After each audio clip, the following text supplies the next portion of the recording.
जय हिंद guys, I hope you all are doing well. मैं काजल शर्मा, स्वागत है आपका क्लासेस कैंपस पर, जहां मैं लेकर आती हूं आपके लिए डेली करंट अफेयर्स का पोस्टमार्टम। तो गाइस, आज स्टार्ट हो चुके हैं 16 अगस्त 2020। सो गाइस, आज डे है संडे और संडे के दिन अक्सर मैं लेकर आती हूं आपके लिए special session. But as I promised कि हमने हमारी जो क्लास थी 13 अगस्त की जो क्लास रह गई थी हमारी because of some technical issues, मैं नहीं ले पाई थी उस क्लास को।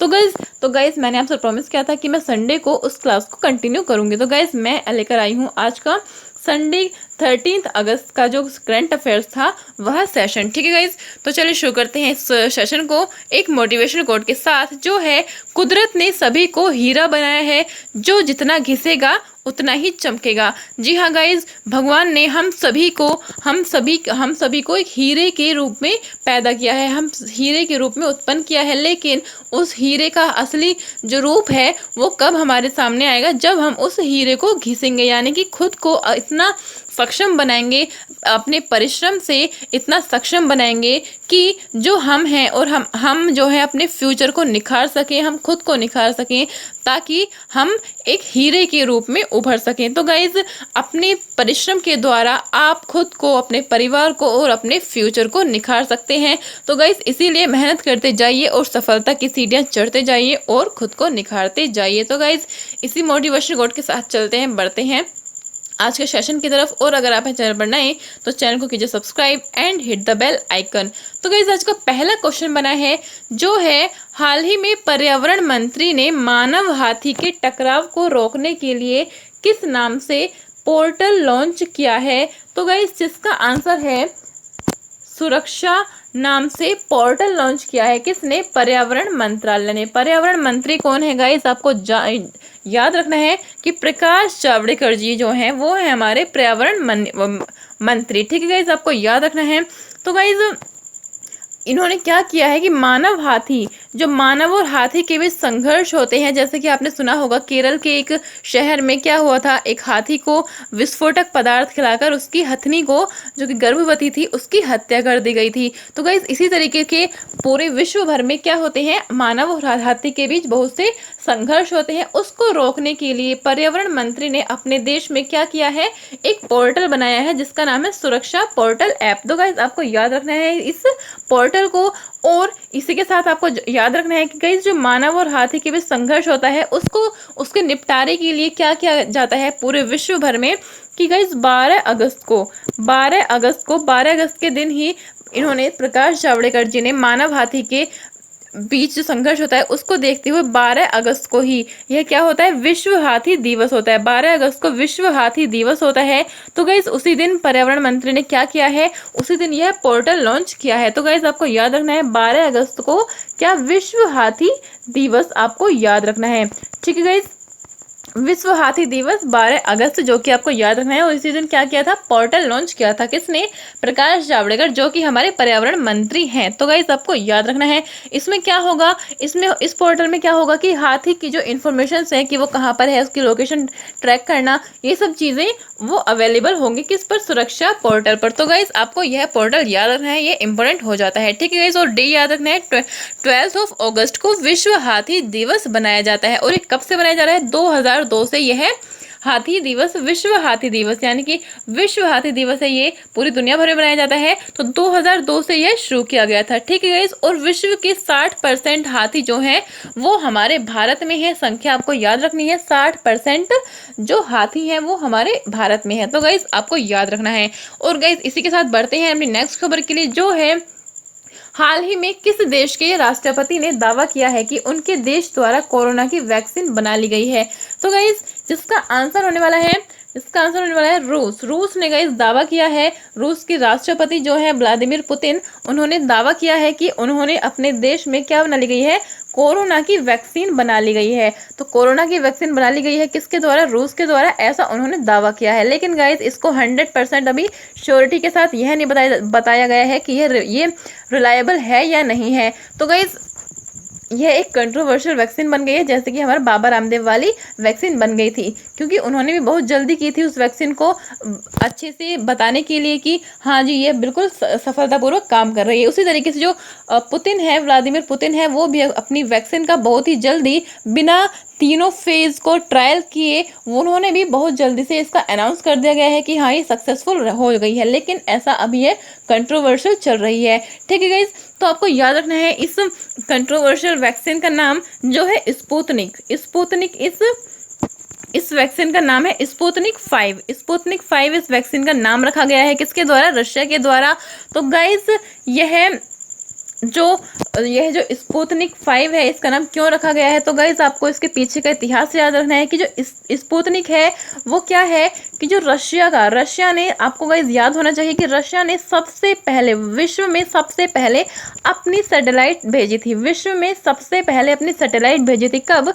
1957 में अपनी सबसे पहले विश्व में सैटेलाइट भेजी थी। जैसे कि मैंने आपको बताया था कि यह अर्थ है, तो इसके चारों तरफ क्या होती हैं? ये ऑर्बिट्स होते हैं, low earth orbit, high earth orbit और मिडिल अर्थ ऑर्बिट होते हैं। तो गाइस उनमें सैटेलाइट लॉन्च की थी कहाँ पे? रशिया ने। कौन सी सैटेलाइट थी? स्पुतनिक। तो गाइस उसी के नाम पर क्या बनाया गया है? इन्होंने यह जो वैक्सीन है उसका नाम रखा है। तो गाइज आपको याद रखना है कि जो रशिया ने सैटेलाइट भेजी थी किस नाम से थी? स्पुतनिक नाम से थी। और 1957 में दुनिया में सबसे पहले यह सैटेलाइट यूएसएसआर ने भेजी थी। तो गाइज रशिया नहीं यूएसएसआर बोलना है, क्योंकि उस टाइम पे जो रशिया था वो विघटित नहीं हुआ था, क्योंकि 1991 में शीत युद्ध के समाप्त होने पर रशिया विघटित हो गया था, इससे पहले रशिया को क्या बोला जाता था? यूएसएसआर बोला जाता था। तो गाइज आपको याद रखना है। ठीक है गाइज, तो जो स्पुतनिक वैक्सीन है इसको आपको याद रखना है कि जो 12 अगस्त को इसको रजिस्टर किया गया था, 12 अगस्त को इसको रजिस्टर किया गया था।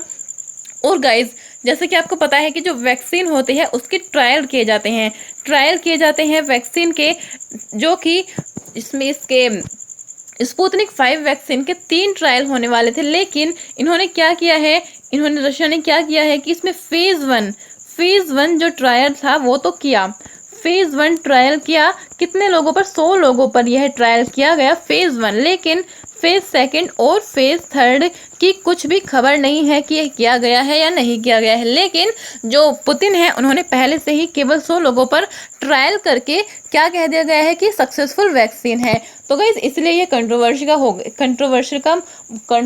मुद्दा बन चुका है। ठीक है गाइज, तो आपको याद रखना है। तो गाइज इसी के साथ और भी कुछ चीज़ें याद रखनी है जो कि भारत से रिलेटेड है। तो गाइज भारत की पहली वैक्सीन, भारत की जो पहली वैक्सीन बन रही है, जो सबसे पहले जिसने अनाउंस किया था कि हम बना रहे हैं, तो वो है कोवैक्सीन। हालांकि अभी सक्सेसफुल नहीं हो पाई है, अभी इसकी ट्रायल फेज है, इसका चल रहा है। तो कौन सी गाइस? पहली वैक्सीन कोवैक्सीन है, और सेकंड कौन सी है? कोविशील्ड है जो सेकंड वैक्सीन है, कोविशील्ड है। ठीक है गाइस, तो आपको याद रखना है, जो कि ऑक्सफोर्ड यूनिवर्सिटी से आपको सभी चीज़ें लिंक करके चलना है। कोविशील्ड जो कि ऑक्सफोर्ड यूनिवर्सिटी ने बनाई थी और उसको हमारे सीरम इंस्टीट्यूट को दिया गया था। ठीक है गाइस, तो कोविशील्ड है। ओके गाइस, तो आपको याद रखनी है ये सभी चीज़ें।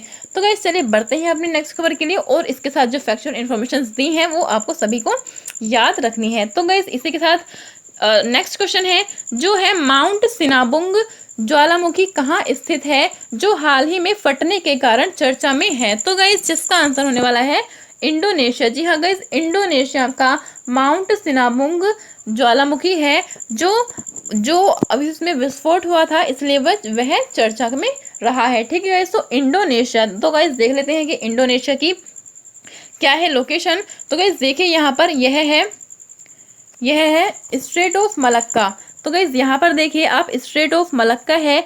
ठीक है गाइज, जहाँ पर हम इधर हमारा इंडिया है, तो और इधर से हम कहाँ जाते हैं? साउथ चाइना सी जाते हैं। तो साउथ चीन का रास्ता है इंडिया की तरफ से, हम किस रास्ते से जाते हैं? तो वो है मलक्का स्ट्रेट। तो गाइज आपको याद रखना है मलक्का स्ट्रेट, और उसके आसपास में कंट्रीज है कौन सी? मलेशिया है, और इस साइड कौन सी है? सिंगापुर भी इसकी जो साइड में लगने वाली, मलक्का स्ट्रेट के साइड में लगने वाली है सिंगापुर कंट्री है। और इसी के साथ जो इंडोनेशिया कंट्री है वो ये है गाइज, वो जो इंडोनेशिया कंट्री है वो ये है। तो गाइज इंडोनेशिया कई द्वीपों से बना हुआ है, जिसमें प्रमुख है सुमात्रा द्वीप, द्वीप और जावा द्वीप, सुमात्रा द्वीप और जावा द्वीप इसके प्रमुख जो द्वीप है, आइलैंड है। तो गाइस ये आइलैंड कंट्री है जिसमें जो बहुत सारे आइलैंड से मिलकर बनी है। और जो इंडोनेशिया है, इंडोनेशिया क्योंकि बहुत सारे आइलैंड से मिलकर बनी है, तो जो इंडोनेशिया की जो राजधानी है वो क्या है गाइस, जकार्ता इसकी राजधानी है, जकार्ता इसकी राजधानी है। तो गाइज आपको याद रखना है कि जकार्ता किस द्वीप पर स्थित है, तो गाइज वो है जावा द्वीप पर, जावा द्वीप पर यह स्थित है। जावा द्वीप पर क्या स्थित है, इसकी राजधानी जो है जकार्ता इसकी राजधानी है। तो गाइज आपको यह याद रखना है, ठीक है गाइज। तो यहाँ पर ही क्या हुआ है, जो बैरन जो सिनाबुंग ज्वालामुखी है वो वहाँ पर इसमें विस्फोट हुआ है, तो इस वजह से यह क्या है, न्यूज में है। तो गाइस चलिए बढ़ते हैं अपने नेक्स्ट खबर के लिए, जो है हाल ही में किस भारतीय अंपायर को आईसीसी ने इंटरनेशनल पैनल में शामिल किया है। तो गाइस जिसका आंसर होने वाला है भारतीय अंपायर, जो भारतीय अंपायर है उसको आईसीसी ने इंटरनेशनल पैनल में शामिल किया है। तो गाइस जिसका आंसर होने वाला है के.एन. अनंत पद्मनाभन है, ठीक है गाइस। तो आपको याद रखना है भारतीय एम्पायर है जो जिसको आईसीसी ने क्या अंतरराष्ट्रीय पैनल में शामिल किया है। तो गाइस ये है के.एन. अनंत पदानंद, जो आपको याद रखने हैं, ठीक है गाइस। तो चलिए बढ़ते हैं नेक्स्ट खबर के लिए, जो है हाल ही में प्रोजेक्ट चीता को शुरू किया गया है। इस प्रोजेक्ट का उद्देश्य क्या है। तो गाइस जिसका आंसर होने वाला है कि ये जो प्रोजेक्ट चीता है यह चीन की निगरानी करेगा, यह भारतीय सीमा की निगरानी सुनिश्चित करेगा, किससे, चीन से यह सुनिश्चित करेगा भारत की निगरानी, ठीक है गाइस, सुरक्षा सुनिश्चित करेगा किससे, चीन से। तो गाइस आपको याद रखना है, ठीक है गाइस। और इसको कहाँ पर, लद्दाख में, क्योंकि गाइस लद्दाख से चीन के क्या मिलती हैं, सीमा साझा होती है। तो गाइस लद्दाख में यह प्रोजेक्ट शुरू किया गया है जो चीन से सुरक्षा सुनिश्चित करेगा, ठीक है गाइस। तो आपको याद रखना है ये सब चीजें। और इसकी निगरानी में जो एक ड्रोन है उसको शामिल किया गया है। ड्रोन कौन सा है गाइस, हेरोन ड्रोन है जो इजराइल से हमने आयात किया था। तो गाइस हेरोन नाम का ड्रोन है जो इजराइल से हमने आयात किया था। तो गाइस इस चीता प्रोजेक्ट में यह वाला ड्रोन यूज किया जाएगा, ठीक है गाइस।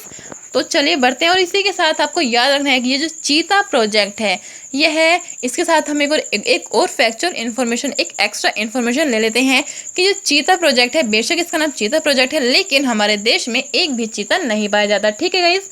तो चलिए बढ़ते हैं अपने नेक्स्ट खबर के लिए, जो है हाल ही में राहत इंदौरी जी का निधन हो गया। ये थे, तो गाइस आपको बताने की जरूरत ही नहीं है कि ये थे एक शायर थे, प्रसिद्ध शायर थे, गीतकार थे, आपने इनकी काफ़ी शायरी सुनी होंगी, ठीक है गाइज। तो इनका हाल ही में निधन हो गया है, किसकी वजह से गाइज, ये कोरोना पॉजिटिव हो गए थे, ये राहत इंदौरी जी कोरोना पॉजिटिव हो गए थे, और जब इनको हॉस्पिटल में एडमिट किया गया तो इनको हार्ट अटैक आ गया। तो गाइज इस वजह से इनकी क्या हो गई, मृत्यु हो गई।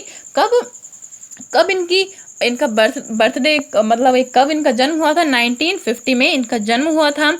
1950 में से 2020 तक यह रहे हैं, ठीक है गाइज। तो चलिए बढ़ते हैं नेक्स्ट खबर के लिए, जो है हाल ही में किस राज्य के माथेरान क्षेत्र में BNHS द्वारा तितलियों की 77 नई प्रजाति खोजी गई हैं। तो गाइस किस राज्य के माथेरान क्षेत्र में, किस राज्य का पूछा गया है। तो गाइस इसका आंसर होने वाला है महाराष्ट्र राज्य के माथेरान क्षेत्र है, उसमें BNHS की गाइस आपको फुल फॉर्म याद रखनी है, बॉम्बे नेचुरल हिस्ट्रिक सोसाइटी, जिसका शॉर्ट फॉर्म है BNHS, Bombay natural historic society, जिसकी स्थापना कब की गई थी, 1883 में इसकी स्थापना की गई थी। तो गाइज इसने क्या किया है कि इसने महाराष्ट्र के माथेरान क्षेत्र में 77 तितलियों की नई प्रजाति खोजी गई हैं। इसके द्वारा BNHS के द्वारा, बॉम्बे नेचुरल हिस्टोरिक सोसाइटी के द्वारा 77 नई प्रजाति खोजी गई हैं, किसकी, तितलियों की, ठीक है गाइस। तो आपको याद रखना है कहाँ पर है, महाराष्ट्र के माथेरान क्षेत्र में, ठीक है गाइस।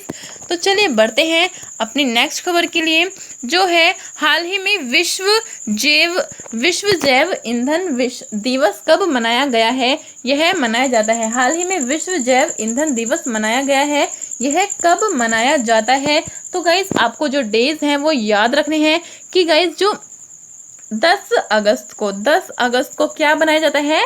विश्व जैव ईंधन दिवस बनाया जाता है। ठीक है गाइस, तो आपको ये याद रखना है। ठीक है, तो विश्व जैव ईंधन दिवस बनाया जाता है। क्यों बनाया जाता है? क्योंकि एक रूडोल्फ डीजल थे। उन्होंने क्या किया था इस दिन? उन्होंने सबसे पहले मूंगफली के तेल से फ्यूल बनाया था। तो गाइस, ईंधन यानी कि फ्यूल बनाया था किसने? रूडोल्फ डीजल ने मूंगफली के तेल से फ्यूल बनाया था। इसलिए जो डीजल है उनका नाम रूडोल्फ डीजल के नाम पर रखा गया है, डीजल का नाम। ठीक है, तो सबसे पहले मूंगफली के तेल से, मूंगफली आपने खाई होंगी गाइस सर्दियों में, उसी के तेल से बनाया है क्या? यह फ्यूल बनाया था मूंगफली के तेल से। और कब? 10 अगस्त 1893 को। ठीक है गाइस, बनाया था। तो इसलिए 10 अगस्त को क्या बनाया जाता है? विश्व जैव ईंधन दिवस बनाया जाता है। तो गाइस, यह आपको रखना है याद। ठीक है गाइस, तो चलिए बढ़ते हैं अपने नेक्स्ट खबर के लिए, जो है लेबनान के प्रधानमंत्री कौन है? इन्हें हाल ही में अपने पद से इस्तीफा दे दिया है। तो गाइज, यह आपको इंटरलिंक करके चलना है कि जो अभी बैरूत में जो विस्फोट हुआ था, उसी के चलते सरकार को जो लोगों ने घेरा कि आपकी सरकार की नाकामी की वजह से यहाँ पर इतना नुकसान हुआ है, यहाँ पर विस्फोट हुआ है। तो इस वजह से जो वहाँ के कौन प्रधानमंत्री हैं? हसन दियाब जी ने क्या दे दिया है? इस्तीफा दे दिया है। क्योंकि लोगों ने उनको प्रेशराइज किया कि आपकी ही वजह से, आपकी इग्नोरेंस की वजह से क्या हुआ है? यहाँ पर विस्फोट हुआ है और यहाँ पर इतना नुकसान हुआ है। ठीक है, तो इसी के चलते यहाँ पर जो प्रधानमंत्री हैं उन्होंने अपनी मंत्रिपरिषद के साथ सभी ने इस्तीफा दे दिया है। तो बैरूत की जो विस्फोट है उसकी वजह से यहाँ पर जो प्रधानमंत्री है उन्होंने इस्तीफा दिया है। तो गाइज, आपको एक बार दोबारा से रिवीजन करा देती हूँ कि जो बैरूत में जो विस्फोट हुआ था, बैरूत किसकी राजधानी है गाइज? लेबनान की राजधानी है। ठीक है गाइज, तो यहाँ पर किस वजह से जो विस्फोट हुआ था? वो अमोनियम नाइट्रेट। गाइज, आपसे ये पदार्थ पूछा जा सकता है कि अमोनियम किसकी वजह से वहां पर हुआ था वह विस्फोट? तो अमोनियम नाइट्रेट की वजह से हुआ था। अमोनियम नाइट्रेट की वजह से यह विस्फोट हुआ था। कितना यह पदार्थ था? तो 2750 टन यह पदार्थ था उस वेयर हाउस में। तो गाइज, आपको यह याद रखना है। ठीक है गाइज, तो यह है हसन दियाब जी, जिन्होंने क्या दे दिया है? इस्तीफा दे दिया है। तो गाइज, चलते हैं बढ़ते हैं आज के लास्ट क्वेश्चन की तरफ, जो है राष्ट्रीय अवसंरचना पाइपलाइन के लिए एक ऑनलाइन डैशबोर्ड लॉन्च किया गया है। राष्ट्रीय अवसंरचना पाइपलाइन कवायद का उद्देश्य है। तो गाइज, जिसका आंसर होने वाला है कि 2025 तक $5 ट्रिलियन की अर्थव्यवस्था बनाना। तो गाइज, राष्ट्रीय अवसंरचना पाइपलाइन के लिए एक ऑनलाइन डैशबोर्ड लॉन्च किया गया है। राष्ट्रीय अवसंरचना इंफ्रास्ट्रक्चर, नेशनल इंफ्रास्ट्रक्चर पाइपलाइन के लिए एक ऑनलाइन डैशबोर्ड लॉन्च किया गया है। राष्ट्रीय अवसंरचना पाइपलाइन कवायद का उद्देश्य है। तो गाइस, उसका उद्देश्य है कि भारत को, जो हमारे प्रधानमंत्री मोदी जी ने लास्ट 15 अगस्त को क्या यह वादा किया था देश से कि 2025 तक $5 ट्रिलियन की अर्थव्यवस्था भारत को बनाना है 2025 तक। तो उसी के तहत का क्या किया गया है कि ऑनलाइन डैशबोर्ड बनाया गया है इंफ्रास्ट्रक्चर के लिए। किसके द्वारा यह अनाउंस किया गया है? तो बाय निर्मला सीतारमण जी के द्वारा यह अनाउंस किया गया है। तो गाइज, फॉर इन्फो के लिए कि इंफ्रास्ट्रक्चर का भारत में क्या काम चल रहा है। तो गाइज, यह था इसका क्वेश्चन का आंसर। तो गाइज, देख लेते हैं लास्ट वीडियो क्वेश्चन का जो आंसर होने वाला है। तो क्या था लास्ट वीडियो का क्वेश्चन? जो था, प्रधानमंत्री द्वारा अंडमान और निकोबार द्वीप समूह से जुड़ने वाली सबमरीन ऑप्टिकल फाइबर केबल का उद्घाटन प्रस्तावित है। यह केबल किस शहर से अंडमान और निकोबार द्वीप समूह को जोड़ती है? तो गाइस, चेन्नई से अंडमान निकोबार को यह जोड़ती है। ठीक है गाइस, तो आपको याद रखना है। और गाइस, क्वेश्चन फॉर यू है, सेबी के वर्तमान चेयरमैन कौन है? इन्हें हाल ही में सरकार ने 18 महीने का सेवा विस्तार प्रदान किया है। तो गाइस, यह क्वेश्चन आपके लिए इंपॉर्टेंट होने वाला है, जो कि आपको रखना है याद, और साथ ही आपको कमेंट सेक्शन में कमेंट करके बताना है। ठीक है guys, thanks for watching and thanks for supporting guys.